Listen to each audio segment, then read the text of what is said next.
Ótimo, então vamos começar. Um pouquinho atrasado, mas antes tarde do que nunca. Amém. Começar o nosso culto quarta da palavra, pela manhã Caiçara, graças a Deus.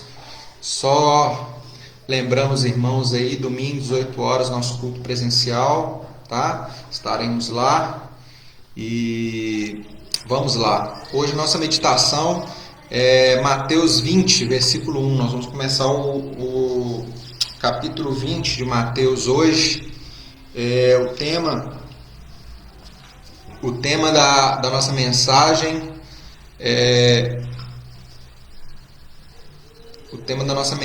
hoje nós vamos falar sobre o real entendimento da graça. Nós vamos conversar um pouco sobre a graça de Deus hoje. Creio que Deus tem muito para falar ao nosso coração.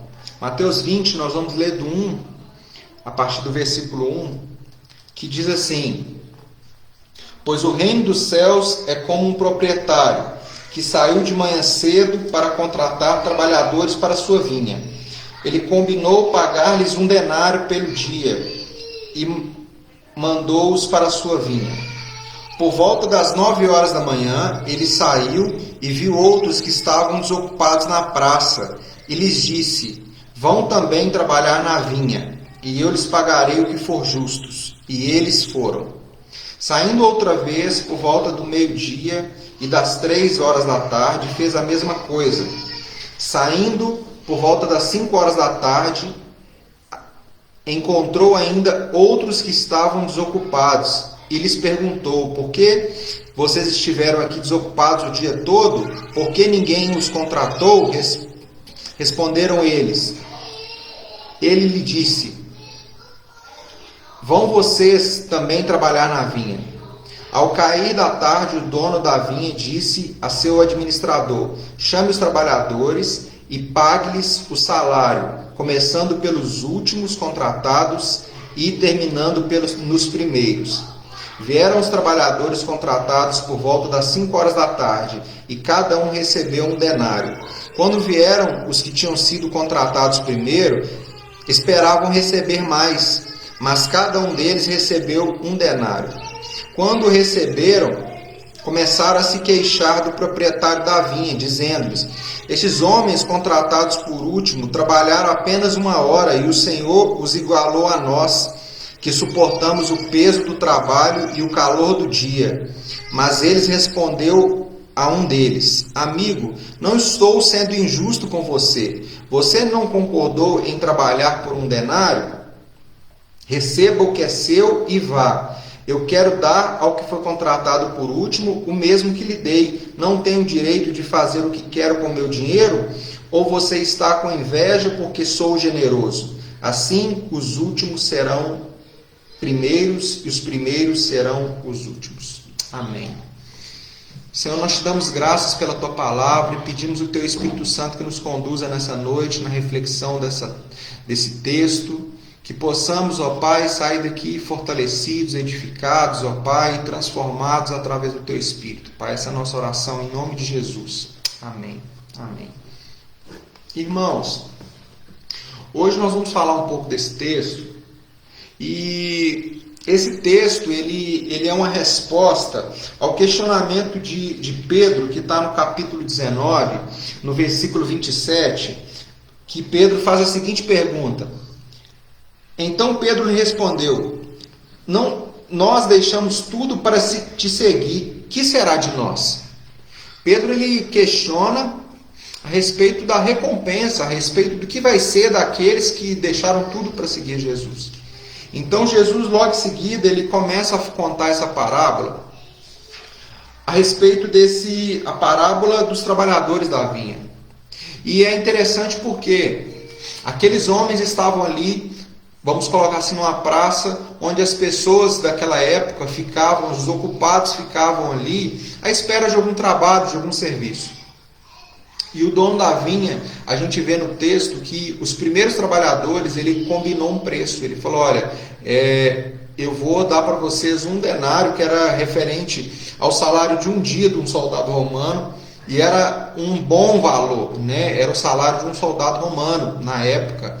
E e eu vou pagar para vocês esse valor para vocês trabalharem o dia.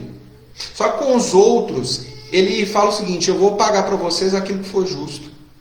E então, no decorrer do dia, até vamos colocar 5 horas da tarde, ele contrata homens que estavam à toa, homens que estavam ali sem trabalho, e recruta esses homens para trabalhar.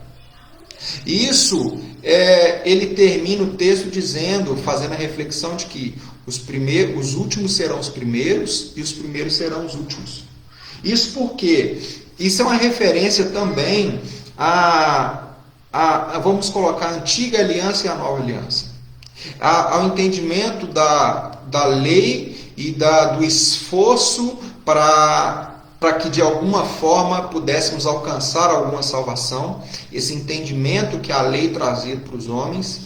E de maneira nenhuma nós sabemos, a lei não tem poder para salvar o homem, mas é esse entendimento incorreto a respeito da meritocracia do homem nesse processo.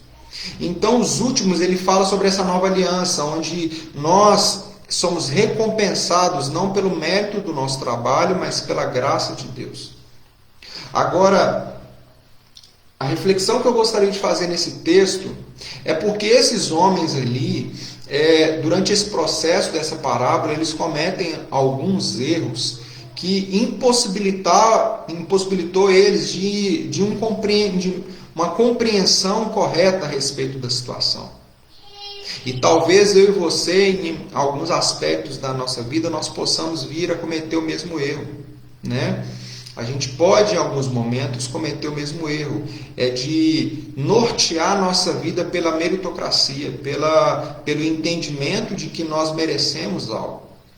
E isso é totalmente incorreto, e é sobre isso que nós vamos falar hoje.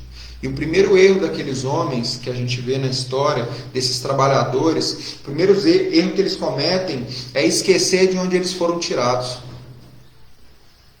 Porque aqueles homens estavam ali na parábola, sem trabalho, sem meios para prover suas necessidades, e aquele senhor da vinha, ele age com bondade com todos eles.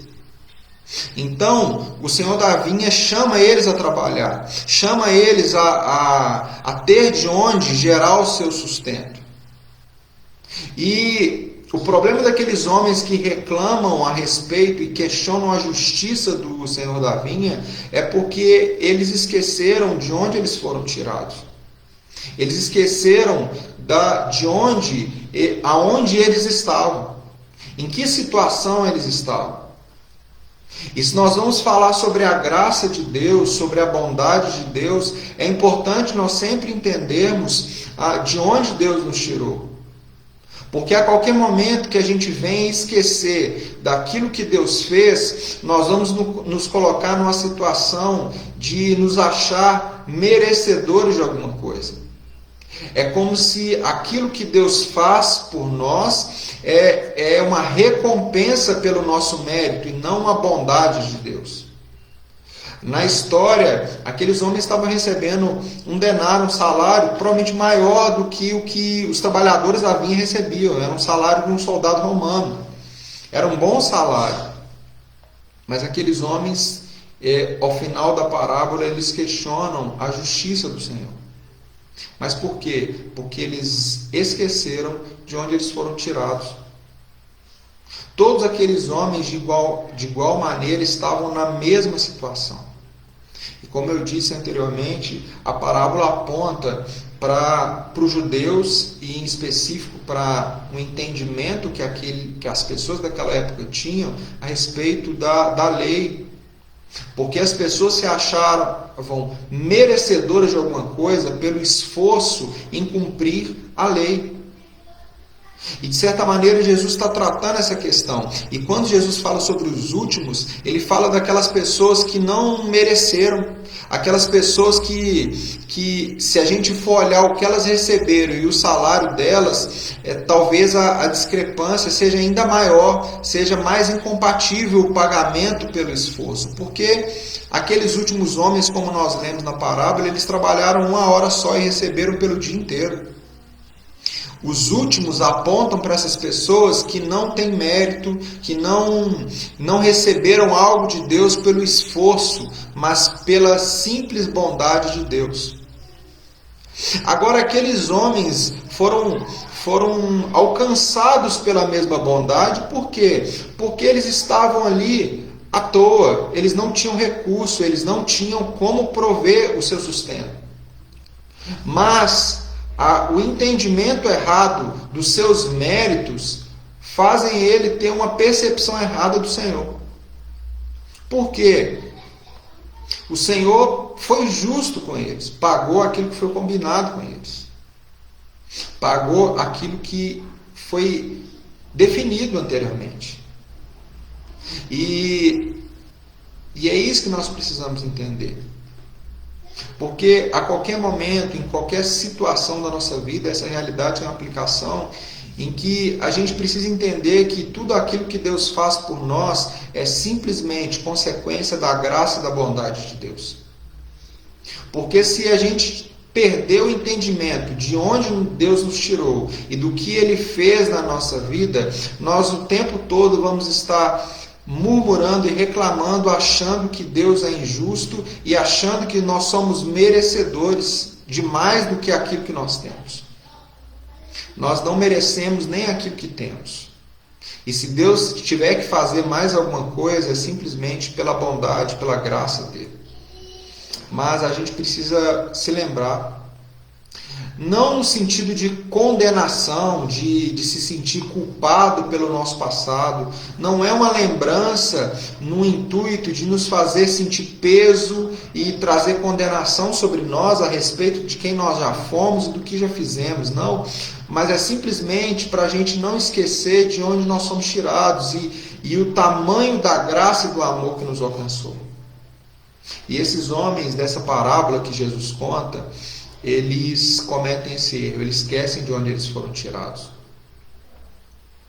Quando Pedro faz o questionamento, Pedro ele está dentro de um contexto, como nós vimos semana passada, eles estão falando sobre, quando fala o texto que, a respeito do rico, né? Que é difícil um rico entrar no reino dos céus. E o que fica ali depois é, se eles não entrarem, quem que pode entrar? Porque existe um entendimento errado de que, e ainda hoje muitos de nós entendemos o seguinte, que a pessoa que tem muito dinheiro, muito recurso ou muito de alguma coisa é porque ela é abençoada por Deus. E aquela pessoa que está passando um momento difícil, um momento, talvez uma situação, tem uma vida difícil, a gente entende que ela não é abençoada por Deus. E isso é um problema. Porque a gente está condicionando a salvação, a graça de Deus, a bondade de Deus, pelos méritos do homem. Ou seja, aquela pessoa que tem muitos méritos é porque Deus está abençoando ela. Aquela pessoa que tem muito é porque ela agrada a Deus. E aqui está falando não. Não é que o Senhor exerceu bondade com quem não tinha mérito, com quem não... Não é pelo esforço do homem. Mas se a gente esquecer de quem nós somos e de onde Deus nos tirou, a gente sempre vai ter um coração ingrato, a gente sempre vai ter dificuldade de reconhecer. A Bíblia vai falar sobre Jesus em determinado momento, ele fala assim, quem muito é perdoado, muito ama. Por quê? É porque aquela pessoa que foi muito perdoada, ela recebeu mais amor do que a outra. Aquela pessoa que matou, roubou e destruiu e foi salva por Jesus, ela recebeu mais amor do que uma pessoa que teve a vida politicamente correta? Não. O amor que alcançou uma pessoa que tinha uma vida extremamente errada é o mesmo amor que alcançou alguém que se julga correto e honesto. O problema e a grande questão é que normalmente as pessoas que foram muito perdoadas, elas amam muito porque elas têm um entendimento mais apurado daquilo que Deus fez na vida delas. Porque normalmente alguns de nós, por ter uma vida, entre aspas, um pouquinho mais correta, ou a gente não aprontou tanto assim na vida, a gente se acha menos pecador e automaticamente a gente se acha mais merecedores. É como se Deus tivesse, mas me salvar foi fácil, porque eu não aprontei tanto, né? Aqueles homens tinham entendimento assim, não, eu vou receber mais porque eu trabalhei o dia todo, eu mereço. Não tem a ver com mérito. E para a gente ter essa compreensão, é impossível ter essa compreensão se a gente se esquecer de que Deus nos tirou do reino das trevas e nos transformou para o reino do Filho do seu amor. Que nós somos salvos pela graça de Deus, pelo favor de Deus, e a gente não merecia. Então, quando a gente entende o que Deus fez na nossa vida, automaticamente o nosso coração se torna mais grato a respeito daquilo que Deus fez em nós. E esse foi o primeiro erro daqueles homens. O segundo erro que eles cometem é se comparar aos outros. Esse é um segundo erro que a gente vê. Porque... E é interessante porque no texto a gente vê que propositalmente o Senhor da vinha, ele paga primeiro os últimos, aqueles que começaram a trabalhar depois. É proposital. E pensa comigo aqui, se fosse o intuito de Deus esconder isso, o que seria o óbvio?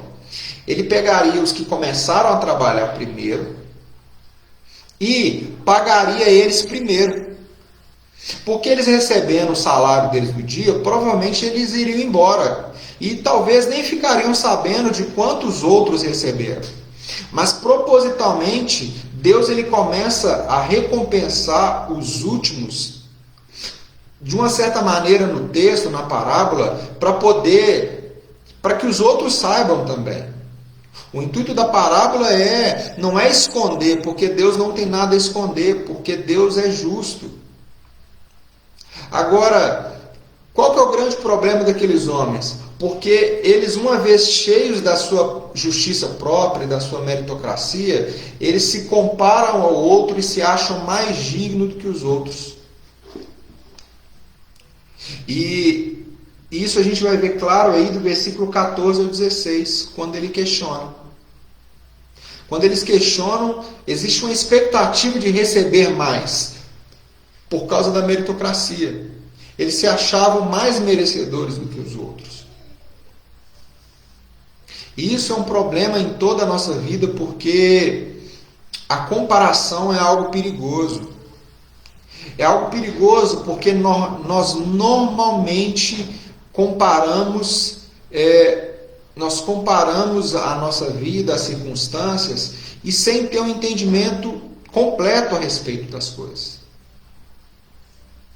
E muitas vezes nós fazemos comparações e por causa disso nós temos um entendimento errado a respeito de Deus. Muitas vezes as nossas comparações nos levam à murmuração, à reclamação e injustamente. Porque, e mais do que isso, muitas vezes as nossas comparações, a gente compara o resultado, mas a gente não compara o processo. A gente não entende o que Deus está fazendo, então por não entender o que Deus está fazendo, a gente se acha mais digno do que os outros. Não, meu irmão. A comparação, ela sempre vai gerar ingratidão. E a comparação, ela sempre vai gerar em nós um coração que desagrada a Deus. Por quê? Porque quando nós comparamos a nossa vida com a do outro e tiramos daí um juízo de que o que o outro está recebendo é injusto, ou eu deveria receber mais, nós estamos falando que Deus é injusto. Nós estamos falando que Deus é injusto e Deus não é injusto. Quando nós comparamos, normalmente fazemos uma comparação sem entender o que está por trás daquilo que Deus está fazendo. E a ingratidão vem disso, porque é a gente, por não entender de onde Deus nos tirou e não entender que nós não merecemos nada, nós achamos que aquilo que Deus faz por nós é muito pouco. Por quê? Porque nós somos bons demais. Então a gente não consegue ser grato. Eu ouvi uma pessoa falando uma vez algo interessante a respeito disso, sabe? E se a gente perdesse tudo aquilo que a gente reclama, sabe? E é algo difícil, meu irmão, é algo desafiador, porque existem momentos que isso é um desafio. Mas nós precisamos entender que Deus nos dá mais do que merecemos. E a gente comparar aquilo que Deus faz na vida de um, o que Ele faz na minha vida em relação ao de outro, isso é injusto. Por quê? Porque nós temos uma visão limitada a respeito das situações e da vida. Aqueles homens começam a comparar. Existia uma expectativa errada, porque existia um entendimento errado e existia também um coração errado, fruto da comparação. E o propósito de pagar os últimos primeiros era exatamente mostrar isso. E aí, se a gente for falar para a questão do contexto da época, que é a religiosidade, o judeu se achava mais merecedor. Por quê? Porque ele entendia que a salvação dele viria pelo cumprimento da lei. E Jesus, e algo que fica claro nesse texto, é que em nenhum momento Jesus desmerece e diminui o trabalho correto daqueles homens que trabalharam o dia inteiro. O propósito da parábola não é desmerecer o trabalho e a atitude correta daqueles homens que começaram a trabalhar primeiro. O propósito dessa parábola não é dizer para mim e para você de que, não, então você não precisa fazer nada, você não precisa agir corretamente, você não precisa ser fiel a Deus, não precisa de nada disso. Não é isso. Jesus, a parábola, você vê que não há repreensão com relação àqueles homens que começaram a trabalhar cedo.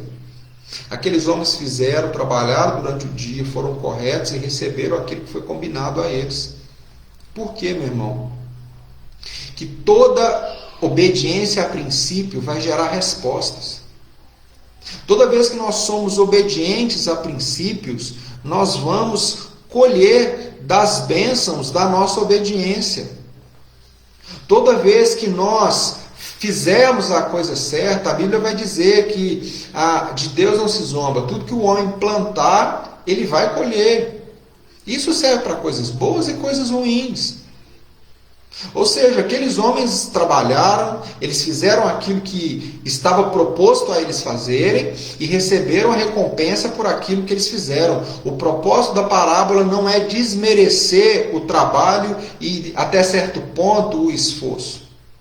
O propósito é dizer que aquilo de bom que nós fazemos é resultado do chamado do Senhor da vinha. Aqueles homens só trabalharam e só foram úteis, eles só conseguiram produzir algo bom por causa da graça e bondade do Senhor que os chamou.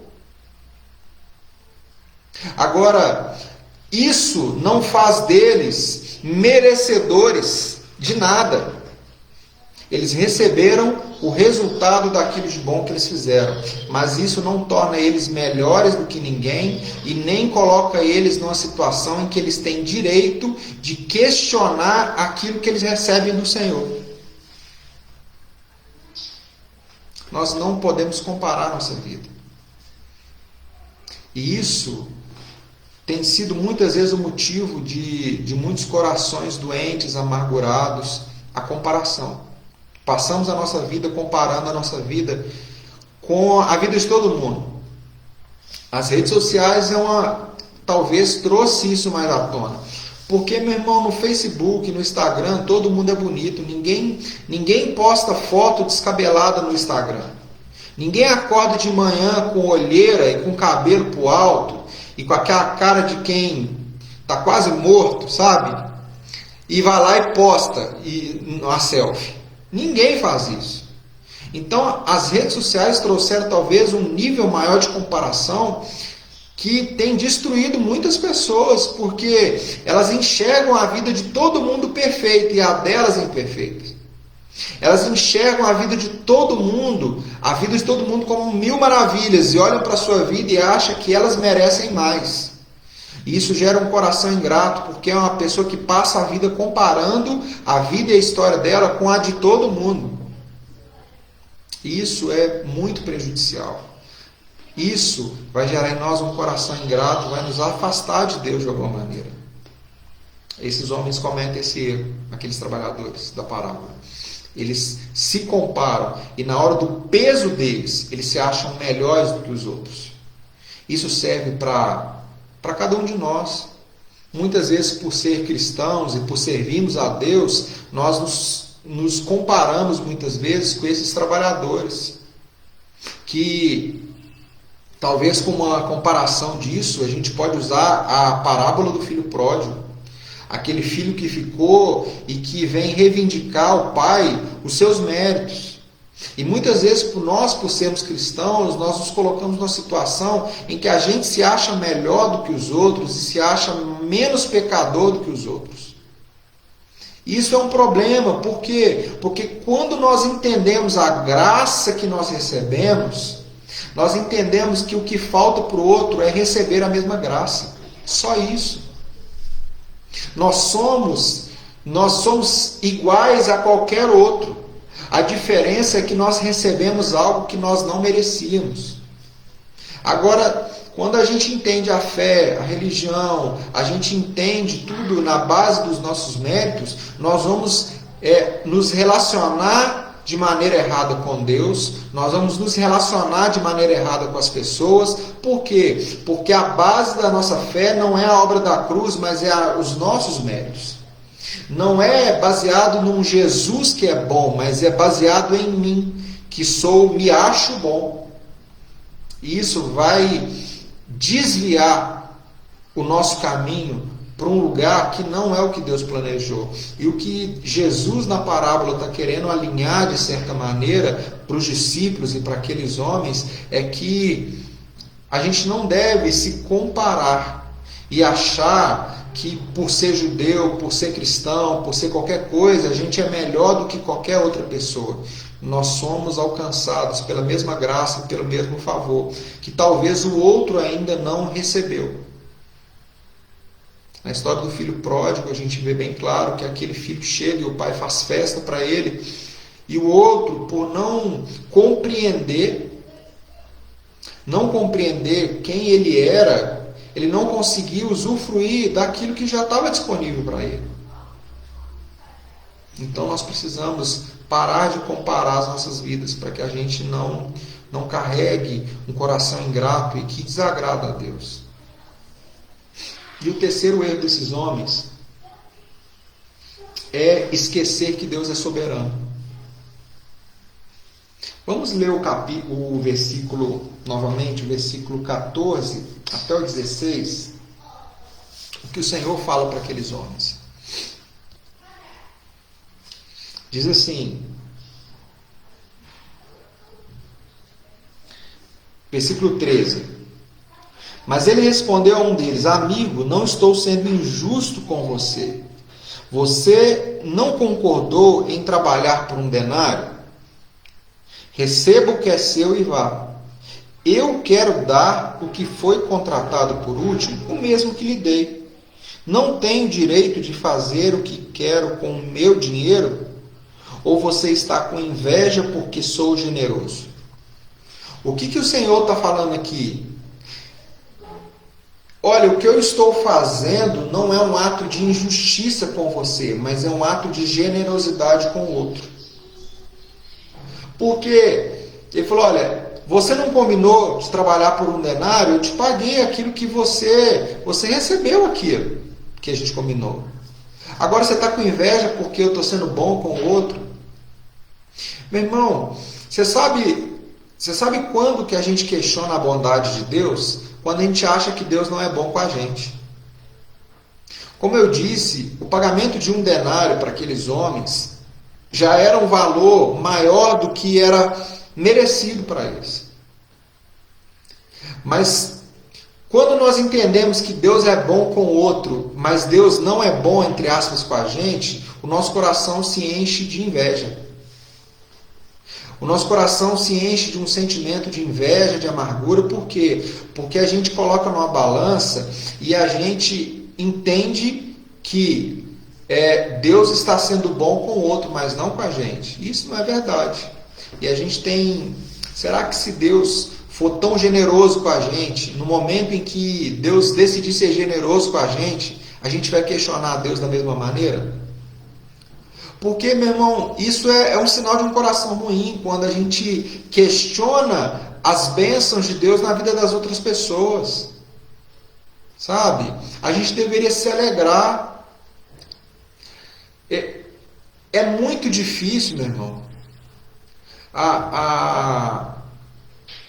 Aquele padre, Fábio de Mello, ele fala isso, é verdade. Ele falou, olha, chorar com os que choram é fácil, o difícil é se alegrar com os que sorriem, com os que se alegram, né?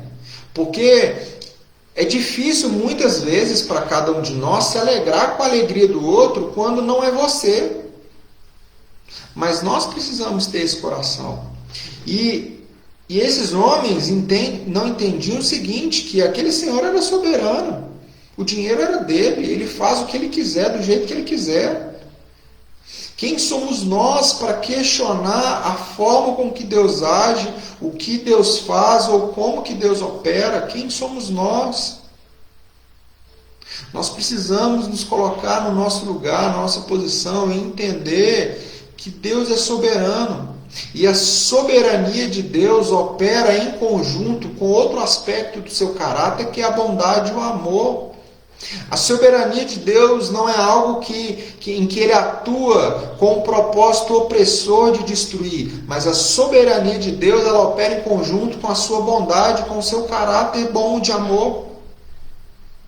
E o que o Senhor questiona é isso, olha, eu te paguei aquilo que foi combinado, mas por acaso o seu problema é com a minha generosidade com o outro?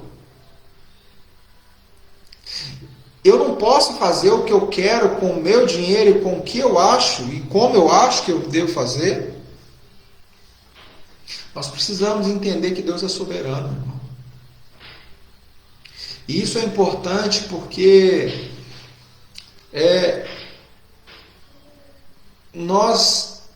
existe um ponto de um evangelho que tem sido pregado na atualidade, que prega parte do caráter de Deus, que Deus é amor e Deus é bom. E eu creio nisso, isso é um fato, como eu disse aqui. Mas nós não podemos esquecer que Ele é Senhor, que Ele continua sendo Deus, que Ele continua sendo soberano sobre tudo e sobre todos. Essa pregação do amor em detrimento da soberania tem gerado em nós, muitas vezes, uma atitude de desonra e de falta de temor a Deus. Muitas vezes nos achegamos a Deus com a postura arrogante de achar que Deus tem que fazer o que eu acho que Ele tem que fazer e do jeito que eu acho que Ele tem que agir. Nós precisamos compreender sim o amor de Deus, nós precisamos compreender sim a bondade de Deus, nós precisamos compreender sim a generosidade de Deus, mas nós precisamos entender a soberania de Deus sobre tudo, sobre todos. Ele é Senhor sobre tudo, Ele faz o que quer, do jeito que Ele quer, Ele tem todo o poder. E isso vai nos fazer ter temor a Deus e nos achegar a Ele com um coração humilde, com um coração simples. A Bíblia vai falar que Deus, o contrito e o quebrantado, Ele não rejeita. E muitas vezes a nossa arrogância nos faz achegar a Deus achando que Ele tem obrigação de algo, e esquecemos que Ele é soberano. Nós deixamos de clamar pela bondade, pela graça e pelo favor de Deus e começamos a gritar e pleitear a Deus os nossos méritos. E meu irmão, Deus, Ele não cria filho pirracento. Deus, ele tem filhos. Nós somos filhos de Deus. Porém, Deus não cria filho pirracento. As nossas pirraças não funcionam com Deus. As nossas pirraças, as nossas manhas, os nossos chiliques não funcionam com Deus. Ou a gente entende que Ele é Senhor e nos achegamos a Ele da maneira correta, meu irmão, ou a gente vai ficar dando chilique e batendo pé no resto da vida. E sabe o que Deus vai fazer? Nada. Porque Ele não tem obrigação de fazer nada. Ele é Senhor. E esse texto, ele deixa claro isso. O seu problema não é porque eu estou sendo injusto, porque eu te dei aquilo que você precisa. Eu te dei aquilo que era necessário. Eu te dei aquilo que foi combinado. O problema é que você criou uma expectativa maior, não sobre o que eu falei. Deus, ele não tem compromisso com as nossas expectativas. Deus tem compromisso com aquilo que Ele nos disse, aquilo que Ele nos falou, aquilo que Ele nos prometeu. O compromisso de Deus é com a palavra, com aquilo que Ele liberou sobre as nossas vidas, e não com as nossas expectativas. Aqueles homens criaram uma expectativa maior do que aquilo que Deus falou que iria acontecer. E aí, de repente, eles começam a ter problema não com aquilo que Deus falou, mas com a generosidade de Deus com o outro. Agora, a grande diferença é: Deus é Senhor, Ele faz o que quer. E entender isso, meu irmão, vai gerar em nós um coração que tem temor e um coração que se humilha diante de Deus. Entende a generosidade, o favor e a bondade dele. Muitas vezes criamos expectativas maiores do que aquilo que realmente Deus disse. E aí a gente quer que Deus faça aquilo que a gente achou que Ele ia fazer, e não aquilo que Ele disse que faria. E aí com isso nós temos um coração ingrato, nosso coração se enche de inveja, se enche de amargura, nos afastamos de Deus e muitas vezes nos afastamos das pessoas. Por quê? Porque a gente culpa as pessoas pela bênção que Deus deu para elas. É como se as pessoas fossem culpadas por Deus ter abençoado elas. E a gente precisa, meu irmão, alinhar nosso coração. O propósito de Jesus nessa parábola, ao contar essa parábola e contar tudo isso dessa maneira tão cronológica, como eu disse, pagar primeiro quem trabalhou por último, para que quem começou a trabalhar primeiro pudesse esperar e ver. Tudo isso foi proposital, você sabe para quê? Não é para pirraçar ninguém. Deus não é assim. Mas é para alinhar o coração, para trazer um entendimento correto de que Deus nos abençoa pelo seu amor, pela sua graça, pela sua misericórdia. Para que quando nós recebermos a generosidade de Deus, a gente possa não se encher de vaidade e falar assim: Deus demorou, passou da hora. Só isso, não, a gente ser grato a Deus. A gente entender que nós temos mais do que nós merecemos. Nós merecemos o inferno. É isso que a gente merece. A única coisa que você pode reivindicar de Deus que você merece é o inferno. A única coisa que realmente nós merecemos. O resto, meu irmão, é fruto da graça, do favor, do amor e da bondade de Deus. E muitas situações dessa, Deus permanece, não é porque Ele quer nos pirraçar. Pelo contrário, é porque Deus quer cortar a nossa pirraça. É porque Deus quer alinhar o nosso coração. Porque muitas vezes o que destrói, existem bênçãos de Deus que no momento errado e com o coração errado, elas em vez de nos abençoar, vai nos destruir. Sabe, as pessoas falam: você quer conhecer uma pessoa, dá poder a elas. Você quer conhecer uma pessoa, as pessoas falam que dinheiro corrompe as pessoas. Não. Poder não corrompe ninguém, dinheiro não corrompe ninguém. Dinheiro e poder só evidencia a corrupção que sempre esteve presente. Uma pessoa que já é corrupta, pobre, ela vai ser corrupta muito mais rica. Uma pessoa que é arrogante, pobre, vamos colocar assim, sem dinheiro, sem nada, se você der dinheiro a ela, só vai evidenciar aquilo. Sabe? E eu vi uma frase essa semana que eu não lembro o autor, que ele fala o seguinte, que quando Deus quer fazer um homem grande, primeiro ele esmiuça esse homem ao pó. Quando Deus quer fazer um homem grande, primeiro ele transforma esse homem em nada. Você sabe por quê, meu irmão? Porque aquilo de ruim que há em nós, se Deus nos honra, se Deus nos abençoa, se Deus é generoso com a gente, só vai fazer evidenciar e crescer aquilo que há em nós de ruim. Mas sabe o que Deus, na sua bondade, faz? Ele nos trata primeiro. Ele trabalha em nós primeiro. O propósito daquele senhor da vinha era tratar no caráter. Aquilo apontava para um povo judeu que em sua arrogância achava que a salvação era fruto dos seus méritos. E por isso tinha dificuldade de entender a graça de Deus. Nós precisamos entender que Deus é bom, que Deus é gracioso e nos colocar no lugar certo. Meu irmão, se tudo der certo na sua vida, Deus é bom. Se tudo der errado na sua vida, Deus é bom. Sabes? Porque a única coisa que nós merecemos é o inferno. É a única coisa que nós temos mérito para reivindicar. Todo o resto é fruto da graça, da bondade, da generosidade de Deus. E se nós ganhamos alguma coisa, se nós recebemos alguma coisa, e se nós produzimos algo de bom, só tem um motivo. Porque um dia o Senhor da vinha nos viu desocupados, nos viu largados, nos viu à mercê da nossa vida e nos chamou. E se nós produzimos algo de bom, só tem um motivo. Porque um dia o Senhor da vinha olhou para cada um de nós e nos chamou pelo nome. Nós precisamos sempre lembrar de onde Deus nos tirou. Nós precisamos parar de comparar nossa vida com a dos outros. E nós precisamos entender que Ele é Senhor. E a soberania de Deus, ela age baseada também no seu caráter de amor e de bondade. Então Deus, Ele é sempre soberano, mas Ele é sempre bom. E nessa noite eu queria te perguntar, como está seu coração?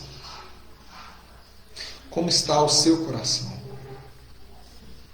Porque existem coisas na nossa vida que o problema às vezes não é nada mais do que o nosso interior. Muitas coisas Deus quer tratar o nosso coração, quer tratar as nossas motivações.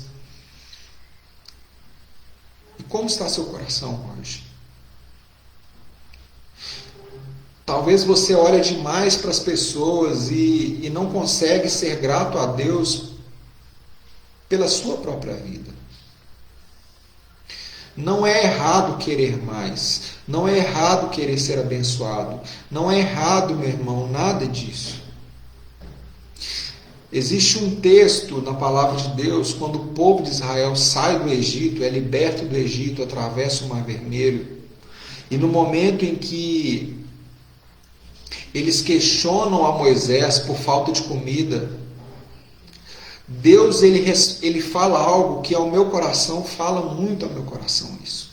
A resposta de Deus está lá em Êxodo. Ele fala para Moisés, quando Moisés vai clamar a Deus por alimento, quando Moisés vai falar com Deus, o povo está reclamando que não tem comida. Sabe que Deus responde para Moisés? Fala assim: Moisés, se por acaso eles tivessem pedido, eu não teria dado. Moisés, se por acaso eles não tivessem pedido, eu não teria dado. Mas agora, se eles querem comer carne, o texto vai dizer que eles vão comer carne até sair pelo nariz. E aí a gente vai ver as codornizes vindo e toda aquela situação do maná vindo. Muitas vezes o problema que Deus tem com cada um de nós não são os nossos pedidos, mas são as nossas murmurações. Normalmente o que Deus tem problema com a gente não são com as nossas necessidades, é com o nosso entendimento errado a respeito dos nossos méritos. Muitas vezes o que Deus tem de problema com cada um de nós não é aquilo que nós ansiamos que Ele faça, porque Deus é generoso, Deus é bom, Mas muitas vezes o problema está com o nosso coração e a forma com que a gente se posiciona diante dessas coisas. Você pode orar e pedir a Deus, mas você não pode achar que Deus é o seu empregado. Você pode clamar a Deus por socorro. O que você não pode fazer é murmurar e reclamar achando que Deus é injusto. Você pode sim orar a Deus pelos seus sonhos, pelos seus projetos. O que você não pode é ter inveja do seu irmão e ter um coração amargurado quando Deus é generoso com quem está do seu lado. O problema não é aquilo que nós esperamos. O problema é o coração com o qual a gente espera. Deus não tem problema em ser generoso. Deus não tem problema em nos abençoar. Deus não tem problema em realizar milagres, em fazer nada na nossa vida. A única coisa que Deus quer é tratar o nosso coração. Mateus vai dizer sobre buscar primeiro o reino de Deus. E as outras coisas vão ser acrescentadas. Você sabe por quê? Porque Deus não tem problema em nos acrescentar as outras coisas. Nós que temos problema em buscar primeiro o reino de Deus. Deus não tem problema nenhum em nos acrescentar as coisas que nós precisamos. O problema é que nós temos dificuldade em viver primeiro o reino de Deus. Mas Deus não pula etapa. Se nós queremos que Deus nos acrescente as outras coisas que nós ansiamos, primeiro nós temos que viver o reino de Deus. Primeiro nós temos que alinhar o nosso coração, a nossa vida. Amém? Eu queria orar por você. Eu queria orar por você porque, ao contrário do que pareça, essa é uma palavra de vitória para a sua vida. É uma palavra de vitória e uma chave que vai, talvez, mudar a sua história por causa do seu entendimento. Amém? Senhor Jesus, eu oro por cada irmão que está me escutando e por aqueles que vão ouvir essa mensagem. Alinha o nosso coração, Senhor. Alinha as nossas motivações. Em nome de Jesus. Meus irmãos, domingo estaremos lá na igreja presencialmente às 18 horas. Você que por algum motivo não pode estar presente, nos acompanhe pela rede social. E Deus te abençoe. Que essa palavra frutifique no seu coração. Reflita sobre ela. Alinhe as suas motivações e deixe Deus ser Deus na sua vida. Deixe Deus ser Senhor na sua vida. E meu irmão, eu te garanto, quando nós compreendermos essa palavra e vivermos essa palavra, nós vamos nos surpreender com a generosidade de Deus também na nossa vida. Amém? Deus te abençoe. Uma semana de vitória para vocês. Que o amor de Deus, a graça do Senhor Jesus e as doces consolações do Espírito Santo seja com cada um de vocês e com toda a igreja do Senhor, agora e para sempre. Amém. Amém. Deus te abençoe, meu irmão. Um resto de semana abençoado e nos vemos domingo. Amém. Deus abençoe.